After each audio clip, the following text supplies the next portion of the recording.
दोस्तों आज की जो हमारी गुफ्तगू है वो मेरी चैनल की इंपॉर्टेंट तरीन वीडियोस में से है। उसकी वजह यह है क्योंकि मैं आज आपको सिखाऊंगा कि किताब को पढ़ना कैसे होता है। How to read a book. My dear book buddies, 1940 में मोर्टाइमर जे एडलर और चार्ल्स फॉन डोरेन ने कमाल की किताब लिखी जिसका टाइटल है how to read a book. ये बुक देखते ही देखते पूरी दुनिया में बेस्ट सेलर बन गई। इसे दर्जनों जबानों में ट्रांसलेट किया जा चुका है। उसकी वजह यह है कि ये किताब इतने कमाल तरीके से एक किताब को पढ़ने का तरीका सिखाती है कि इसके बाद आपकी रीडिंग हैबिट्स, आपका पढ़ने का तरीका बिल्कुल बदल जाता है। आज जो मैं आपसे बातें करूंगा वो इतनी जबरदस्त, इतनी नॉवल, इतनी नई है कि आप सरप्राइज हो जाएंगे कि यार रीडिंग तो एक आर्ट है। हम तो समझते थे कि भाई किताब खोलो और पढ़ना शुरू कर दो, but the game is not that simple. आज मेरा आपसे वादा है कि अगले 20 मिनट अगर आपने सही तरीके से कंसंट्रेशन के साथ समझ लिए तो आपकी रीडिंग हमेशा के लिए चेंज होने वाली है। इस बुक के जो ऑथर्स हैं उन्होंने पूरी बुक में यह बताने की कोशिश की है कि रीडिंग सिर्फ एक एक्टिविटी नहीं है, बल्कि ये एक आर्ट है। एक ऐसी आर्ट जो इंसान को सोचने पर मजबूर करती है, जो उसके अंदर क्रिटिकल थिंकिंग को बढ़ाती है, जो उसके अंदर एनालिटिकल स्किल्स को बूस्ट अप करती है ताकि वो जिंदगी के डिसीजंस बेहतर तरीके से ले सके। सबसे पहली और इंपॉर्टेंट बात जो ये किताब कम्युनिकेट करने की कोशिश करती है वो ये कि रीडिंग एक पैसिव एक्टिविटी नहीं है, it is a very active activity. लोग अक्सर जब डल हो जाते हैं या सोने से पहले किताब को उठा लेते हैं जब उनका माइंड कंप्लीटली टायर्ड हो जाता है। रात के वक्त हम लोग थके हुए होते हैं, हमारा फोकस नहीं होता, लिहाजा हम लोग पैसिव रीडिंग करते हैं जिसका यूजुअली कोई फायदा नहीं होता। किताब पढ़नी है तो हमेशा तब पढ़ें जब आपका जहन फोकस्ड हो, फ्रेश हो, usually early in the morning. ऐसा करने से आप किताब पढ़कर बेहतर एनालिसिस कर सकते हैं, कनेक्शंस बना सकते हैं और उस बुक को बेहतरीन तरीके से कॉम्प्रिहेंड कर सकते हैं। लेकिन दोस्तों हम ऐसा क्या करें कि हमें किताब पढ़ने का दिल भी करे, हमारी इंफॉर्मेशन में भी इजाफा हो, हमें उससे विजडम भी मिले और हमें किताब पढ़ने का मजा भी आए। इसी बात को समझाने के लिए इस बुक के अंदर 4 लेवल्स ऑफ रीडिंग के ऊपर बात की गई है। इनको समझना बहुत जरूरी है, तो चलें आए इनको वन बाय वन डीकोड करते हैं। सबसे पहले है एलिमेंट्री लेवल। ये बेसिक और इनिशियल लेवल है जो हम स्कूल में सीखते हैं। इसमें हमारा फोकस इस बात पर होता है कि वर्ड्स और सेंटेंसेस को अंडरस्टैंड कर सकें, ग्रामर और लैंग्वेज को रिकॉग्नाइज कर सकें। इस लेवल का अल्टीमेट गोल ये है कि बेसिक लिटरेसी और इनिशियल रीडिंग स्किल्स डेवलप की जा सकें। ग्लोबली जितने भी स्कूल्स हैं वो इसी लेवल पर बच्चों को पढ़ाना सिखाते हैं। उसे न्यू वर्ड सिखाए जाते हैं, सेंटेंसेस बनाने सिखाए जाते हैं ताकि वो पढ़ सके। जब कोई भी शख्स किसी किताब को एलिमेंट्री लेवल पर पढ़ता है तो इस बात का सिर्फ ये मतलब है कि वो उस किताब से या तो कोई नया वर्ड सीख रहा है या फिर कोई नई इंफॉर्मेशन, इससे ज्यादा कुछ नहीं। लेवल 2 पे है इंस्पेक्शनल रीडिंग। ये एक डिस्टिंक्ट लेवल ऑफ रीडिंग है, बिल्कुल एक डिटेक्टिव की तरह। जैसे एक डिटेक्टिव अपना केस सॉल्व करने के लिए रेलेवेंट क्लूज की तलाश में होता है, इसी तरह एक इंडिविजुअल किसी स्पेसिफिक इंफॉर्मेशन के लिए इस लेवल की रीडिंग करता है, जिसमें वो स्किमिंग करते हुए ओवरऑल बुक का स्कैन करता है और फिर उसे पढ़ता है। ये मेथड अक्सर हाई स्कूल में यूज होता है, जहां बच्चों को डिफरेंट टॉपिक्स दिए जाते हैं और उस पर जब कोई आर्गुमेंट उन्हें लिखना होता है तो वो मुख्तलिफ किताबों से कम टाइम में सिर्फ रेलेवेंट इंफॉर्मेशन ढूंढते हैं। इंस्पेक्शनल रीडिंग भी दोस्तों 2 तरह की होती है, एक सिस्टमैटिक स्किमिंग या प्री रीडिंग और दूसरी सुपरफिशियल रीडिंग। स्किमिंग का प्रोसेस यह है कि एक इंडिविजुअल सबसे पहले एक बुक के table of contents, preface, index को गो थ्रू करता है और जो भी इंफॉर्मेशन उसे चाहिए डायरेक्टली वही रीड करता है। जबकि सुपरफिशियल रीडिंग में वो पूरी किताब को पढ़ता है लेकिन क्विकली। उस किताब में मौजूद जो अनफेमिलियर वर्ड्स होते हैं, जो फुटनोट्स होते हैं, जो रेफरेंसेस होते हैं, उन्हें इग्नोर कर देता है। बेसिकली जब कोई रीडर सुपरफिशियल रीडिंग करता है ना तो वो उस किताब की बिगर पिक्चर समझने की कोशिश करता है रादर देन डेल्विंग इनटू डिटेल। जब आपके पास टाइम कम हो और आपको कोई असाइनमेंट कंप्लीट करनी हो तो ये मेथड बहुत यूजफुल है। इसके जरिए आप बुक के स्ट्रक्चर और एसेंस को जल्दी पकड़ सकते हैं। अगर दोस्तों आप इंस्पेक्शनल रीडिंग करते हैं ना तो ये बात तय है कि आपकी रीडिंग स्पीड काफी तेज होगी। इस बुक के ऑथर्स इस बात पर एग्री करते हैं कि कुछ लोगों को तेज पढ़ना सीखना चाहिए, क्योंकि अक्सर औकात हम उन चीजों पर फंस जाते हैं जिनकी कोई इतनी ज्यादा वैल्यू नहीं होती। उन पर ज्यादा टाइम लगाना बिल्कुल वेस्ट है। अगर हम ऐसे टेक्स्ट को फास्ट ना पढ़ें तो उनके ऊपर बहुत सारा वक्त जाया हो जाता है। लिहाजा फास्ट रीडिंग भी एक इंपॉर्टेंट स्किल है। लेकिन दोस्तों मजा तब आता है, एक रीडर मैच्योर तब होता है जब उसको यह पता होता है कि कहां उसे तेज पढ़ना है और कहां स्लो। ऐसे रीडर्स बुक की नेचर को समझते हुए, बुक के कॉन्टेक्स्ट को समझते हुए अपनी रीडिंग स्पीड को एडजस्ट कर सकते हैं and this is a perfect place to be in. Level 2 के बाद आता है लेवल 3, जिसे कहते हैं एनालिटिकल रीडिंग। ये डीप, थॉरो और एक्टिव रीडिंग है। फ्रांसिस बेकन ने कहा था कि some books are to be tasted, others to be swallowed and some few to be chewed and digested. Analytical reading chewing और डाइजेस्टिंग का लेवल है और चूंकि ये शायद सबसे इंपॉर्टेंट लेवल है लिहाजा इसके ऊपर मैं काफी वक्त लगाऊंगा आपको समझाने के लिए। एनालिटिकल रीडिंग की कुछ स्टेजेस हैं और हर स्टेज के अलग अलग रूल्स हैं। पहला स्टेज है understanding the structure and parts of the book. इस स्टेज में 4 रूल्स हैं। Rule number 1, classify your books. Analytical reading का पहला रूल यह है कि एक रीडर को पता होना चाहिए कि वो किस तरह की किताब पढ़ रहा है, और आइडियली ये बात उसे रीडिंग शुरू करने से पहले ही मालूम होनी चाहिए, क्योंकि अगर किताब की नेचर समझना है तो पूरी किताब के दौरान सिर्फ कंफ्यूजन ही रहती है।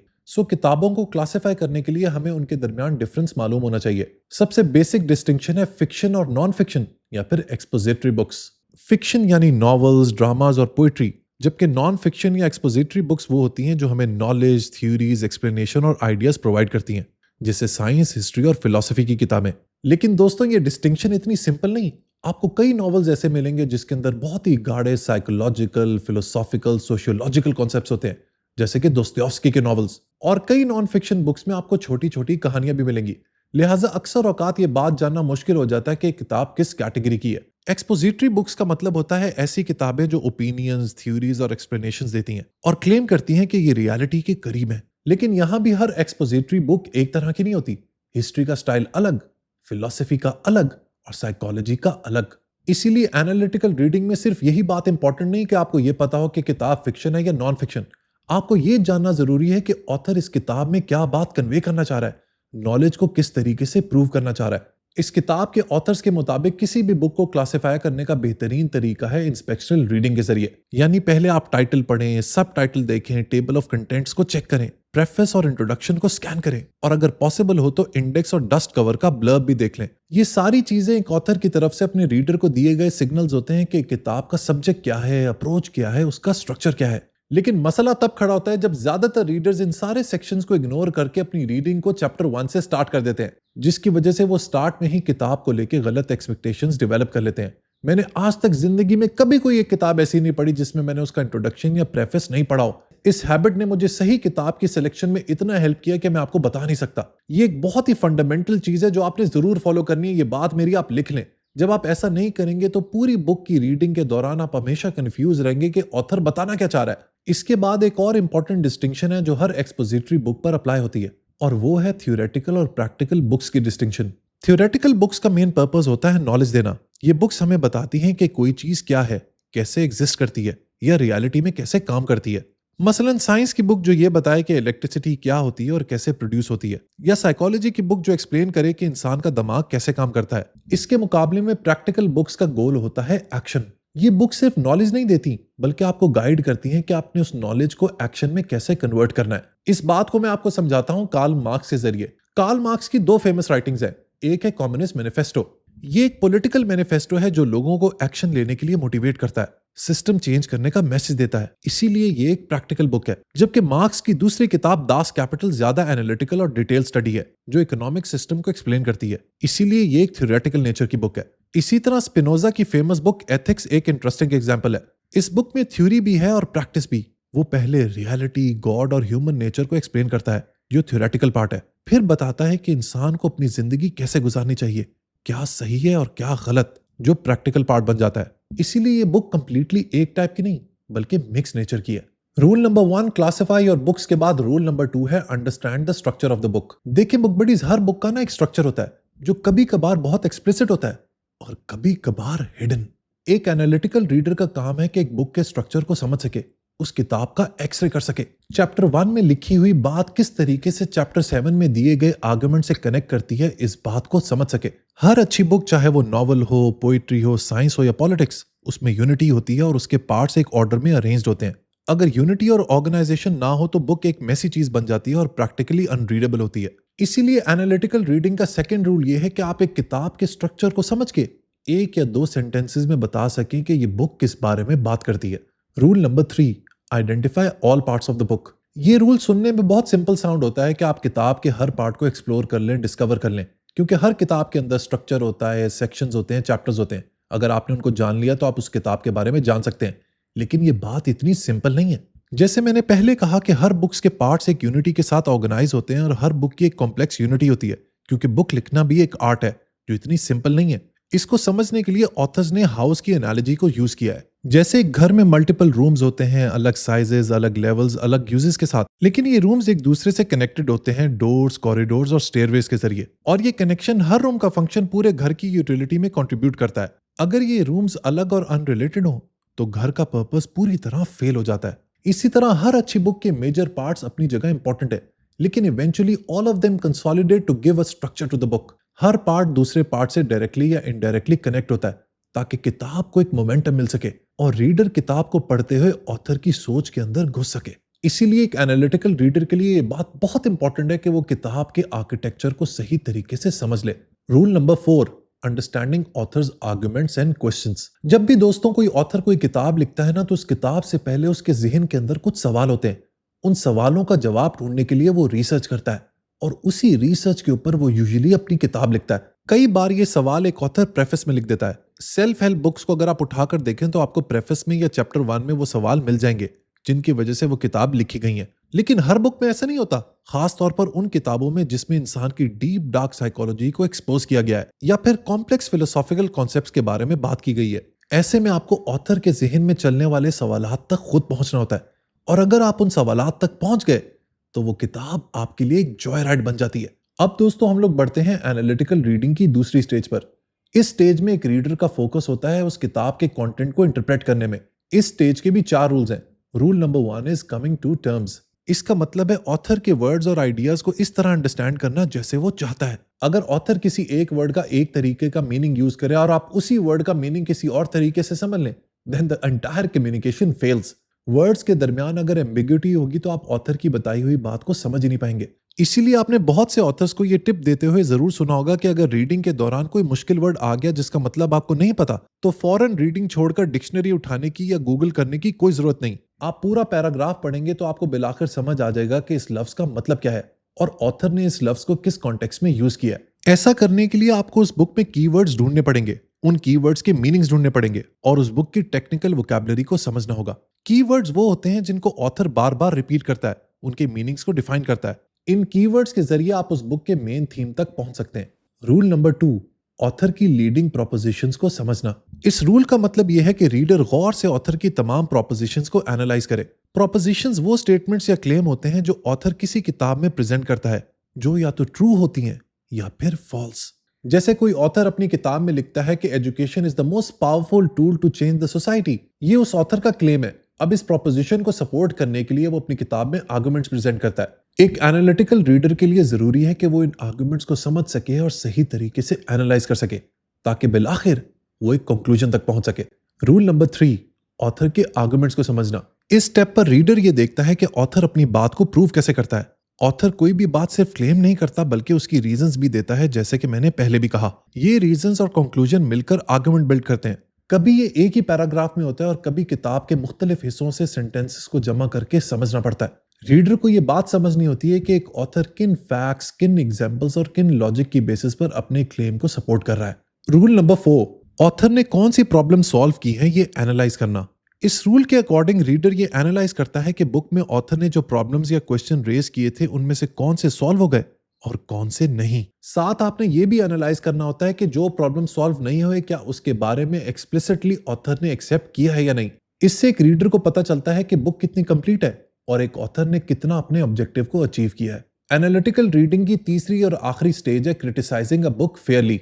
लोग अक्सर ये गुमान करते हैं कि एक अच्छी बुक के ऊपर किसी भी रीडर को क्रिटिसाइज नहीं करना चाहिए क्योंकि एक ऑथर एक रीडर से ज्यादा नॉलेजेबल होता है। ये बात बिल्कुल भी दुरुस्त नहीं। कोई भी बुक इतनी परफेक्ट नहीं होती कि उसमें कोई कमी ना हो। हाँ, ये बात बिल्कुल जरूरी है कि इससे पहले कि आप क्रिटिसाइज करें, आप किताब को सही तरीके से पढ़ लें और समझ लें। क्रिटिसिज्म के भी कुछ रूल्स हैं जिनको ऑथर्स ने 2 कैटेगरीज में डिवाइड किया है। पहली कैटेगरी में है जर्नल एटिकेट्स और सेकंड में है special criteria for criticism. Journal etiquettes का रूल नंबर 1 ये है कि do not begin criticism until you have completed your outline and your interpretation of the book. यानी रीडर को बुक पढ़कर कोई फाइनल ओपिनियन देने से पहले उसे पूरी तरह समझना चाहिए। जब तक आप ऑथर का स्ट्रक्चर, उसके आइडियाज, उसकी टर्मिनोलॉजी और उसके आर्गुमेंट्स क्लियरली नहीं समझ लेते तब तक आप उससे अग्री या डिसएग्री नहीं कर सकते। बुक मेरे प्यारे दोस्तों एक बहुत ही सीरियस कन्वर्सेशन है जिसमें पहले ऑथर बोलता है और उसके बाद रीडर। अगर आपने ऑथर की बात सुने बगैर बीच में ही इंटरप्ट कर दिया तो फिर उस कम्युनिकेशन का कोई फायदा नहीं। इसीलिए क्रिटिसाइज करने से पहले उस किताब को सही तरीके से समझ लें। Rule number 2, do not disagree disputatiously और कंटेंशियसली। ऑथर से डिसएग्री करना बिल्कुल गलत बात नहीं, लेकिन तरीका गलत हो सकता है। बुक पर तनकीद का यह मतलब नहीं कि आपने ऑथर से लड़ना है या उसे नीचा दिखाना है। अगर डिसएग्रीमेंट सिर्फ जिद, गुस्से या ईगो की वजह से हो तो यह नॉलेज इंक्रीज नहीं करता। अच्छा रीडर क्रिटिसिज्म करते हुए भी रिस्पेक्टफुल रहता है और सिर्फ आइडियाज के ऊपर अपने आर्गुमेंट्स देता है। ऐसा ही डिसएग्रीमेंट प्रोडक्टिव होता है जो आइडियाज और आर्गुमेंट्स के ऊपर किया जाए rather than being personal. Rule number 3. Demonstrate that you recognize the difference between knowledge and mere personal opinion by presenting good reasons for any critical judgment you make. इस rule के मुताबिक एक reader को समझना चाहिए कि पर्सनल फीलिंग और logical judgement में फर्क होता है। सिर्फ ये कह देना कि भाई ऑथर ने ये जो बात लिखी है ये मुझे बिल्कुल पसंद नहीं आई, ये क्रिटिसिज्म नहीं होता। अगर आप ऑथर को गलत कह रहे हैं तो आपको उसको बैक करने के लिए स्ट्रॉन्ग रीजंस देने होते हैं। नॉलेज हमेशा एविडेंस और लॉजिक पर बेस्ड होती है rather than your personal opinions, और एक अच्छा रीडर इस बात का भरपूर ख्याल रखता है। अब बढ़ते हैं special criteria for points of criticism पर। इसमें रूल नंबर 1 है show where in the author is uninformed. यानी अगर आपको ऑथर पर क्रिटिसिज्म करना है तो आप ये प्रूव करो कि ऑथर किसी इंपॉर्टेंट फैक्ट के बारे में नहीं जानता था या वो रियलिटी से नावाकिफ था। अगर आप ये प्रूव कर सकते हैं तो ऐसे में ऑथर का आर्गुमेंट वीक हो जाता है। Rule number 2, show where in the author is misinformed. इस रूल का मतलब यह है कि ऑथर के पास शायद गलत इंफॉर्मेशन हो, यानी डेटा, हिस्ट्री, साइंस या फैक्ट्स गलत समझे गए हो। ऐसी सिचुएशन में ऑथर का पूरा आर्गुमेंट गलत फाउंडेशन पर खड़ा होता है and you can blame this on the author. Rule number 3, show where in the author is illogical. कभी कभार फैक्ट्स तो ठीक होते हैं लेकिन उससे निकाला गया कंक्लूजन इलॉजिकल होता है, इसे इलॉजिकल रीजनिंग कहते हैं। रीडर का फर्ज होता है कि वो देखे कि प्रेमिस और कंक्लूजन का प्रॉपर लिंक है या नहीं। अगर लॉजिक टूट रहा है तो आर्गुमेंट स्ट्रॉन्ग नहीं रहता। Rule number 4, show where in the author's analysis और अकाउंट इज इनकम्प्लीट। आखिरी रूल ये देखता है कि ऑथर ने प्रॉब्लम के सब पहलू कवर किए या नहीं। हो सकता है ऑथर ने कुछ इंपॉर्टेंट एस्पेक्ट्स इग्नोर कर दिए हों जो कंक्लूजन को इफेक्ट करते हैं। ऐसी सूरत में बुक गलत नहीं होती लेकिन इनकम्प्लीट होती है। रीडर को यह बात बतानी चाहिए कि कौन से पॉइंट्स मिसिंग थे जो डिस्कशन को ज्यादा कंप्लीट कर सकते थे। एनालिटिकल रीडिंग को तो अब हमने डिटेल में डिस्कस कर लिया।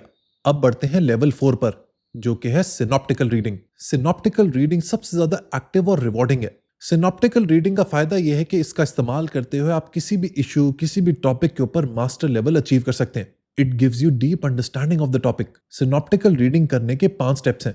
Step number 1, find the relevant passages. इस स्टेप में आप अपने टॉपिक से रिलेटेड मल्टीपल बुक्स, आर्टिकल्स और सोर्सेज सेलेक्ट करते हैं। फिर उन बुक्स के अंदर सिर्फ वो चैप्टर, सेक्शंस या पेजेस ढूंढते हैं जो डायरेक्टली आपके टॉपिक से लिंक करते हो। यहाँ गोल पूरी किताब पढ़ना नहीं होता बल्कि रिलेटिव मटेरियल को आइडेंटिफाई करके उसको समझना होता है। Step 2, bring the authors to common terms. इस स्टेज पर आप डिफरेंट ऑथर्स की टर्मिनोलॉजी को एक कॉमन लैंग्वेज में कन्वर्ट करते हैं। हर ऑथर सेम चीज को डिफरेंट वर्ड्स में एक्सप्लेन कर सकता है, इसलिए रीडर का काम होता है कि उन सब कॉन्सेप्ट्स को एक स्टैंडर्ड फॉर्म में समझे। Step 3, getting the questions clear. यहां आप अपने टॉपिक से रिलेटेड की क्वेश्चंस डिजाइन करते हैं, जैसे असल प्रॉब्लम क्या है, कॉजेस क्या है, सॉल्यूशंस क्या दिए गए हैं और किस चीज पर डिसएग्रीमेंट है। फिर आप देखते हैं कि कौन सा ऑथर किस क्वेश्चन का जवाब कैसे देता है। इससे रिसर्च स्ट्रक्चर्ड हो जाती है और रैंडम नहीं रहती। Step 4, defining the issues. इस स्टेप में आप डिफरेंट ऑथर्स के व्यू पॉइंट्स को कंपेयर करते हैं और देखते हैं कि कहां अग्रीमेंट है और कहां डिसएग्रीमेंट। ये स्टेज आपकी क्रिटिकल थिंकिंग को बहुत स्ट्रॉन्ग करता है। Step 5, analysing the discussion. आखिरी स्टेप में आप अपना इंडिपेंडेंट एनालिसिस प्रेजेंट करते हो। सारे ऑथर्स के agreements, disagreements, narrative, counter narratives को समझ के you come to your own conclusion. मतलब आप एक नई अंडरस्टैंडिंग क्रिएट करते हैं जो किसी एक किताब में मौजूद नहीं होती। यही सिनॉप्टिकल रीडिंग का रियल आउटपुट है। इस पूरे प्रोसेस के दौरान रीडर को ऑब्जेक्टिव रहना चाहिए, यानी किसी भी टॉपिक को एनालाइज करने के लिए रीडर अपनी पर्सनल फीलिंग्स, बायसेस और ओपिनियंस को साइड पे रखे। ऐसा करने से उसे डिफरेंट ऑथर्स के आर्गुमेंट्स और एविडेंस क्लियर नजर आते हैं। और एक अच्छा रीडर हमेशा लॉजिक, रीजनिंग और एविडेंस की बेसिस पे ही आर्गुमेंट्स को जज करता है। सो बुक बडीज, ये था पूरा स्ट्रक्चर, पूरा फ्रेमवर्क जिसके जरिए आप अपनी रीडिंग के मोर इफेक्टिव और प्रोडक्टिव बना सकते हैं। आई होप आपने मेरी बातों को गौर से सुना होगा, नोट्स बनाए होंगे। अगर कुछ बातें समझ नहीं आई तो वीडियो को दोबारा देखिएगा। It has some really gems inside. अब मेरी आप सबसे एक्सपेक्टेशन ये है कि नेक्स्ट टाइम जब आप मुझे कभी मिलेंगे तो आप मुझसे ये सवाल तो बिल्कुल नहीं करेंगे that how to read a book. Video पसंद आई हो तो लाइक बटन जरूर प्रेस कीजिएगा। Until next time, good bye.